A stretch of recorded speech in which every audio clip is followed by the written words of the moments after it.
નમસ્તે વિદ્યાર્થી મિત્રો, કેમ છો બધા? મજામાં ને? તો ચાલો આજે આપણે પાઠ છઠ્ઠો ડૉક્ટર વિક્રમ સારાભાઈનો અભ્યાસ કરવાનો છે. તમે અગાઉના લેક્ચરમાં જોઈ ચૂકેલા છો પાઠને, તો આજે આપણે ફરી પાછો આ પાઠને જોઈએ. તમને વિડીયો જોયો હશે કે એની અંદર ડૉક્ટર વિક્રમ સારાભાઈ વિશેની વાત છે પાઠની અંદર, કે જે એક મહાન વૈજ્ઞાનિક છે. तो एना विषयનો पाठ है, तो જોઈએ. हमारे जीवन को सुविधापूर्ण बनाने में वैज्ञानिकों का प्रमुख योगदान रहा है. प्रस्तुतिका में हमें विक्रम साराभाई जैसे अद्भुत व्यक्तित्व से परिचित कराती है, जिन्होंने विज्ञान, प्रौद्योगिकी, शिक्षा, उद्योग, वाणिज्य, व्यवसाय, प्रबंध आदि के अनेक क्षेत्रों में देश की प्रगति के लिए उल्लेखनीय कार्य किया है. उनके जीवन की घटनाओं से प्रेरित होकर अवलोकन, परीक्षण व परिश्रम से वैज्ञानिक दृष्टिकोण विकसित कर हमें भी महान वैज्ञानिक बन सकते हैं और मानव जाति की अनुपम सेवा कर सकते हैं. આપણે પણ આ ડૉક્ટર વિક્રમ સારાભાઈના પાઠમાંથી, એના અદ્ભુત વ્યક્તિત્વમાંથી કાંઈક શીખી શકીએ એમ છીએ. એને જે આપણને દૃષ્ટિકોણ આપ્યો છે, વૈજ્ઞાનિક દૃષ્ટિકોણ આપ્યો છે, એ દૃષ્ટિકોણને અપનાવીને આપણે પણ એક મહાન વૈજ્ઞાનિક બની શકીએ છીએ, અથવા તો માનવ જાતિને સારું એવું કાંઈક પ્રદાન કરી શકીએ છીએ, સેવા કરી શકીએ છીએ. एक ऐसा महान वैज्ञानिक थे. जब वे मात्र 2 वर्ष के थे तब गुरुदेव रविंद्रनाथ ठाकुर ने भविष्यवाणी की थी कि यह बालक बड़ा होकर बहुत यशस्वी बनेगा, और उस बालक ने उनकी भविष्यवाणी अपने कर्मों से सच साबित कर डाली. कि आप जानते हैं वे कौन थे? वे थे हमारे महान वैज्ञानिक डॉक्टर विक्रम साराभाई. વિક્રમ સારાભાઈ એક મહાન વૈજ્ઞાનિક હતા. જ્યારે તેઓ ફક્ત 2 વર્ષના હતા ને, ત્યારે રવિન્દ્રનાથ ઠાકુરે ભવિષ્યવાણી કરી હતી કે આ બાળક છે એ મોટો થઈને ખૂબ યશસ્વી બનશે, અને તે બાળકની ભવિષ્યવાણી સાચી પડી. પોતાના કર્મોથી એ સાચી સાબિત સિદ્ધ કરી હતી એને. डॉक्टर विक्रम साराभाई का जन्म 12 अगस्त सन 1919 को अहमदाबाद में हुआ था. उनका परिवार एक प्रतिष्ठित उद्योगपति परिवार था. पिता का नाम अंबालाल था तथा माता का नाम सरला देवी था. विक्रम साराभाई 8 भाई बहन थे. डॉक्टर विक्रम साराभाईનો જન્મ 12મી ઓગસ્ટ सन 1919ના રોજ અમદાવાદમાં થયો હતો. તેનો પરિવાર એક પ્રતિષ્ઠિત ઉદ્યોગપતિ પરિવાર હતો. તેમના પિતાનું નામ અંબાલાલ અને માતાનું નામ સરલા દેવી હતું. विक्रम साराभाई 8 भाई बहनों હતા. बाल्यकाल से प्रतिभावान विक्रम साराभाई के बचपन का यह प्रसंग उनके सफलता हासिल करने के बुलंद इरादे को दर्शाता है. जब वह 5-6 साल के थे तो अपने परिवार के साथ शिमला गए. शिमला में उनके पिता श्री अंबालाल के नाम ढेरों चिट्ठियाँ आती थी. यह देखकर बालक विक्रम के मन में भी इच्छा हुई कि उनके नाम भी खूब सारे पत्र आए. બાળપણથી જ એનામાં અલગ પ્રતિભા હતી, પ્રતિભા સંપન્ન હતા વિક્રમ સારાભાઈ. એનો એક પ્રસંગ છે, એક નાનો એવો પ્રસંગ છે કે જેના ઉપરથી આપણને ખ્યાલ આવે કે એના ઈરાદા કેટલા બુલંદ હતા, કેટલા ઉત્કટ હતા એના ઈરાદાઓ. જ્યારે 5-6 વર્ષના હતા ને, ત્યારે એના પરિવાર સાથે એ શિમલા ગયા હતા. ક્યાં? શિમલા ગયા હતા. તો શિમલા ગયા ને, તો ત્યાં શું થતું કે એના પિતા છે, એના પિતાજીના નામ ઉપર કેટલી ચિઠ્ઠી આવતી, ઢેરો ચિઠ્ઠી આવતી હતી. તો એને એમ થયું કે મારા નામે પણ પત્રો આવે. એના પિતાજીના નામે પત્રો આવતા હતા ને, તો આની જ ઈચ્છા થઈ કે મારા નામે પત્રો આવે. એટલે શું કર્યું એને જોઈએ. इसलिए कई लिफाफों पर अपना नाम पता लिखा और डाकघर में डाल दिए. फिर क्या था, उनके नाम पर ढेरों चिट्ठियाँ आने लगी. पिता ने देखा तो उनके मन में बालक विक्रम के इस काम के पीछे की उद्देश्य को जानने की इच्छा हुई. असलियत मालूम होने पर उन्हें हंसी आई, लेकिन सफलता पाने की इच्छा जानकर अच्छा भी लगा. जब वह 8 साल के थे तो साइकिल पर विभिन्न कलाबाजियाँ करते थे और लोगों को अचंभित कर देते थे। उन्हें साहसिक कारनामे प्रिय थे। गणित तथा भौतिक के प्रति उनकी गहरी दिलचस्पी थी। કે છે કે જ્યારે એ નાના હતા ને, એને 5-6 વર્ષ એના પપ્પાના નામે ચિઠ્ઠી આવતી હતી, એટલે એને શું કર્યું, પોતાનું નામ અને એડ્રેસ લખી દીધું, પછી પોસ્ટ ઓફિસે નાખી આવ્યા ચિઠ્ઠી. પછી શું હતું, કવર ઉપર લખીને નાખી આવ્યા ટપાલ પેટીમાં. પછી તો એના નામે ઢગલાબંધ ચિઠ્ઠી આવવા લાગી. પછી એના પિતાજી એનું જે કાર્ય હતું ને એના પાછળનો ઉદ્દેશ્ય જાણ્યો ને, એને હસવું આવી ગયું કે આ શું કામ તે કર્યું, એમ પૂછ્યું એને. એટલે એને કીધું પછી કે મારા નામે પણ ચિઠ્ઠી આવે એવું એને હતું, પરંતુ સફળતા પ્રાપ્ત કરવાની ઈચ્છા જાણીને એના પિતાજીને સારું લાગ્યું. એટલે જ્યારે તે 8 વર્ષના હતા ને ત્યારે શું કરતા, સાયકલ ઉપર જુદા જુદા ખેલ કરતા ને લોકોને ચકિત કરી દેતા હતા. એટલે તેમને સાહસિક કામો પ્રિય જ હતા. ગણિત અને ભૌતિક વિજ્ઞાનમાં તો તેમને ઊંડો રસ હતો. બહુ જ ગમતું હતું એને ગણિત અને ભૌતિક વિજ્ઞાન. એટલા માટે એ આવું બધું कार्यों કર્યા करता था। उन्होंने मैट्रिक की परीक्षा सन 1934 में पास की थी। सन 1934-37 में गुजरात कॉलेज अहमदाबाद से इंटर की पढ़ाई की। सन 1937 में इंग्लैंड चले गए। सन 1940 में कैम्ब्रिज से गणित व भौतिक में बीएससी की परीक्षा में सफलता प्राप्त की। तत्पश्चात द्वितीय विश्व युद्ध के शुरू होते ही विक्रम साराभाई भारत लौट आए। भारत में उन्होंने सर सीवी रामन तथा डॉक्टर होमी भाभा का सानिध्य मिला। वहाँ राष्ट्रीय स्वतंत्रता आंदोलन से बड़े प्रभावित हुए। सन 1942 में वह मृणालिनी स्वामीनाथ के साथ विवाह सूत्र में बंधे। उन्होंने મેટ્રિકની પરીક્ષા 1934માં પાસ કરી। ત્યાર પછી સન 1934-37ની અંદર ગુજરાત કોલેજ અમદાવાદમાં ઇન્ટરનો અભ્યાસ કર્યો। 1937માં તે ઇંગ્લેન્ડ ગયા અને 1940માં કેમ્બ્રિજ યુનિવર્સિટીમાંથી ગણિત અને ભૌતિક શાસ્ત્રની સાથે બીએસસીની પરીક્ષામાં સફળતા પ્રાપ્ત કરી। પછી બીજો વિશ્વયુદ્ધ જ્યારે શરૂ થતાં જ વિક્રમ સારાભાઈ ભારત પાછા ફર્યા અને ભારતમાં તેને સર સીવી રામન તથા ડૉક્ટર હોમી ભાભાનું સાનિધ્ય પ્રાપ્ત થયું। રાષ્ટ્રીય સ્વતંત્રતા આંદોલનથી ખૂબ પ્રભાવિત થઈ ગયા હતા। એટલે સન 1942ની અંદર તેમણે મૃણાલિની સ્વામીનાથનની સાથે એમના लग्न थया हता। उन्होंने अंतरिक्ष की गहराइयों से आने वाले रहस्यमय कॉस्मेटिक किरणों पर अनुसंधान करके कैम्ब्रिज विश्वविद्यालय से सन 1947 में पीएचडी की उपाधि हासिल की। ब्रह्मांड तथा सौरमंडल के कई जटिल प्रश्नों का प्रायोगिक हल निकालने का श्रेय डॉक्टर विक्रम साराभाई को प्राप्त है। यह उन्हीं का सुझाव था कि कॉस्मेटिक किरणों पर प्रयोग के लिए हिमालय की ऊंची चोटियां सर्वाधिक उपयुक्त व अनुकूल होगी। इसलिए भारत सरकार ने गुलमर्ग में वैज्ञानिक उपकरणों से लैस एक प्रयोगशाला स्थापित की। डॉक्टर विक्रम साराभाई के निजी प्रयासों से सन 1947 में भौतिक अनुसंधान प्रयोगशाला अहमदाबाद में स्थापित हुई, जिससे वह आजन्म संबंध रहे। साथ ही उन्होंने देश में वस्त्र उद्योग की तकनीकी समस्याओं के हल निकालने के उद्देश्य से अहमदाबाद में ही टेक्सटाइल इंडस्ट्रीज रिसर्च एसोसिएशन की आधारशिला रखी। भौतिक अनुसंधान प्रयोगशाला डॉक्टर विक्रम साराभाई परमाणु शक्ति, अंतरिक्ष विकिरण, सूर्य, ग्रह, तारा, प्लाज्मा, भौतिकी और खगोल पर वह कार्य करते रहे।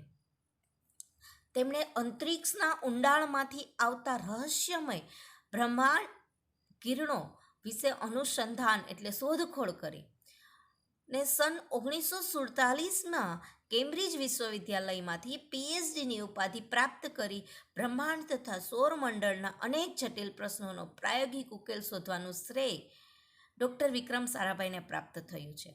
બ્રહ્માંડના કિરણો પર પ્રયોગ કરવા માટે હિમાલયના ઊંચા શિખરો સૌથી વધુ ઉપયોગી અને અનુકૂળ રહેશે એ તેમનું સૂચન હતું। એટલા માટે જ ભારત સરકારે ગુલમર્ગમાં વૈજ્ઞાનિક ઉપકરણની સજ્જ એક પ્રયોગશાળાની સ્થાપના કરી અને ડૉક્ટર વિક્રમ સારાભાઈના વ્યક્તિગત પ્રયાસોને લીધે સન 1947માં ભૌતિક અનુસંધાન પ્રયોગશાળાની અમદાવાદમાં સ્થાપના થઈ. તેઓએ પ્રયોગશાળા સાથે જીવનભર જોડાયેલા રહ્યા.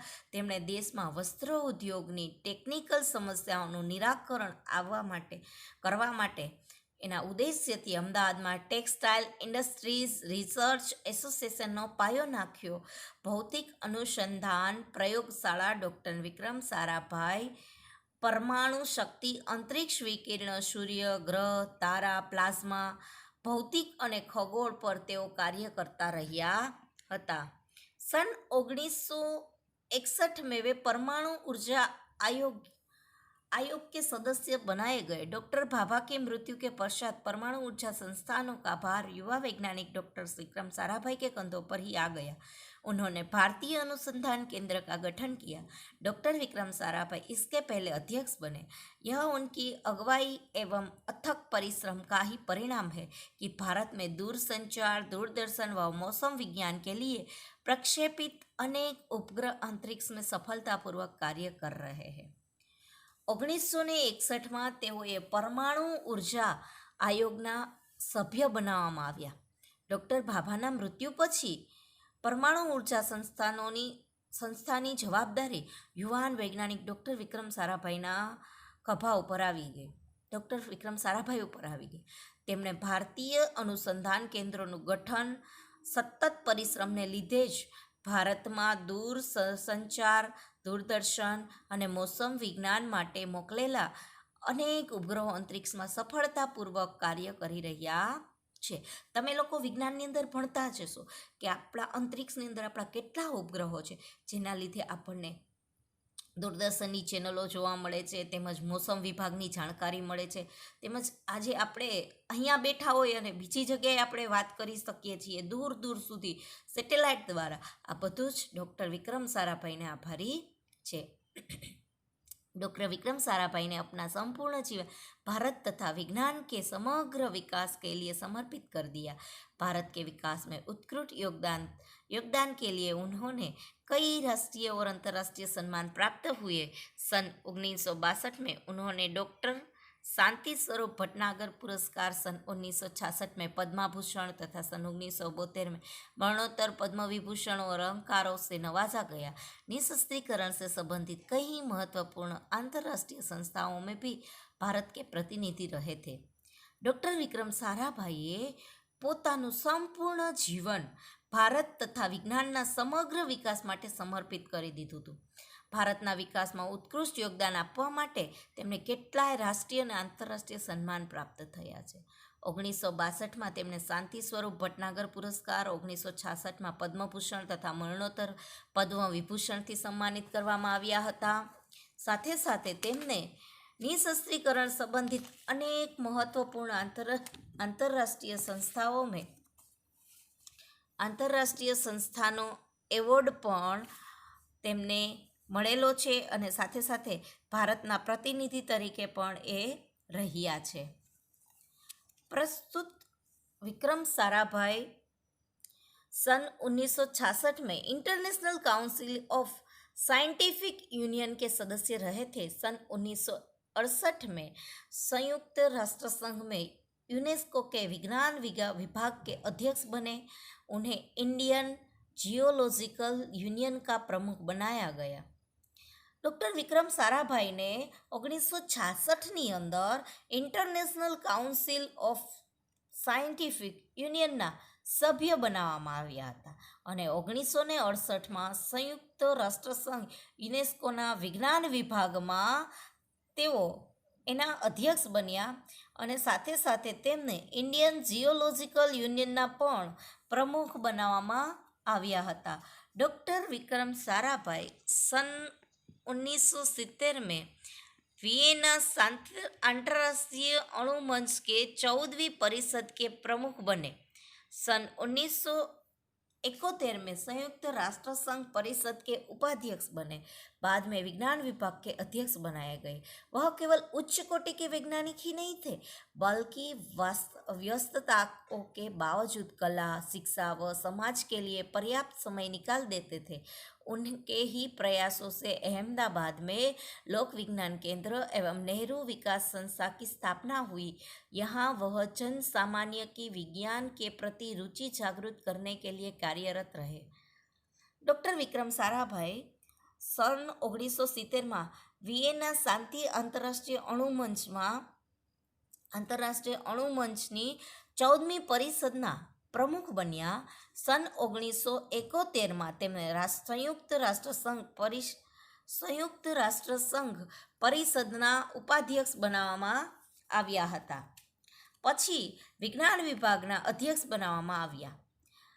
તેઓ ફક્ત ઉચ્ચ કોટીના વૈજ્ઞાનિક જ નહોતા, પરંતુ કામમાં વ્યસ્ત રહેવા છતાં કલા, શિક્ષણ તથા સમાજને માટે પૂરતો સમય કાઢી લેતા હતા. તેમના આ જ પ્રયત્નોથી અમદાવાદમાં લોક વિજ્ઞાન કેન્દ્ર અને નહેરુ વિકાસ સંસ્થાની સ્થાપના થઈ હતી. અહીં તેઓ સામાન્ય માણસની વિજ્ઞાન પ્રત્યે રુચિ જાગૃત કરવા માટે કાર્ય કરતા રહ્યા હતા. 21 સિતંબર સન 1931 की काली तारीख थी डॉक्टर विक्रम साराभाई को त्रिवेंद्रम के लॉन्चिंग स्टेशन थुम्बा में कार्य निरीक्षण के लिए भेजा गया था. वहाँ वह एक होटल में ठहरे हुए थे. यहीं हृदय की गति रुकने से उनकी मृत्यु हो गई. उनके निधन से विज्ञान में नित्य नए आयामों को जोड़ने वाला एक जीवन चक्र सदा के लिए रुक गया. इस महान प्रतिभा को सत सत नमन. डॉक्टर विक्रम साराभाई ત્રિવેન્દ્રમને લોન્ચિંગ સ્ટેશન થુમ્બામાં કાર્યના નિરીક્ષણ કરવા માટે મોકલવામાં આવ્યા હતા. ત્યાં એક હોટલમાં રહ્યા હતા. ત્યાં તેમનું હાર્ટ એટેકથી હૃદયની ગતિ થંભી જાવી એટલે કે હાર્ટ એટેકથી મૃત્યુ થયું હતું. તેઓ 21 ડિસેમ્બર સન 1971નો કાળનો દિવસ હતો કે તેમના અવસાનથી વિજ્ઞાનમાં નિત્ય નવા ક્ષેત્રોને જોડનારું એક જીવનચક્ર હંમેશને માટે અટકી ગયું. આવી મહાન પ્રતિભાને સત સત નમન.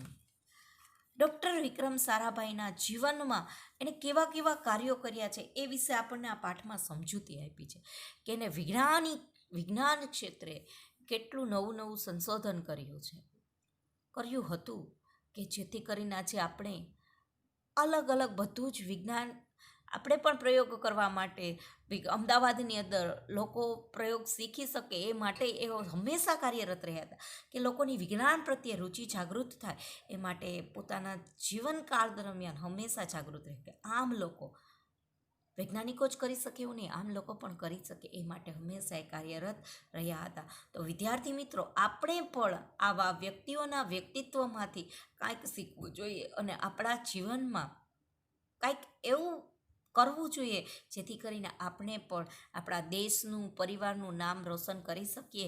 જેવી રીતે આજે વૈજ્ઞાનિકોની અંદર નામ લેવાય છે, ડૉક્ટર વિક્રમ સારાભાઈનું ઉચ્ચ કોટીના વૈજ્ઞાનિક તરીકે લેવાય છે અને દેશ માટે હંમેશા કાર્યરત રહ્યા હતા. તો આપણે પણ જીવનમાં એવા જ કાર્યો કરવા જોઈએ. નેક્સ્ટ લેક્ચરની અંદર સ્વાધ્યાયપોથીમાં પાઠ પૂરવાનો આવે તો પૂરી નાખજો, વ્યવસ્થિત રીતે પૂરજો અને સ્વાધ્યાયપોથી વાંચતા રહેજો, આગળના પાઠ પણ વાંચતા રહેજો. સાથે સાથે જેટલું હોમવર્ક આવે છે એ પાકું કરતું રહેવાનું છે. એટલા માટે પછી પરીક્ષામાં તમને તકલીફ પડે નહીં. આ બધું જ તમારે લોકોએ વાંચતું રહેવાનું, પાકું કરતું જ રહેવાનું રહેશે. નેક્સ્ટ લેક્ચરમાં આપણે બીજા કાવ્યનો કે પાઠનો અભ્યાસ કરીશું. અસ્તુ.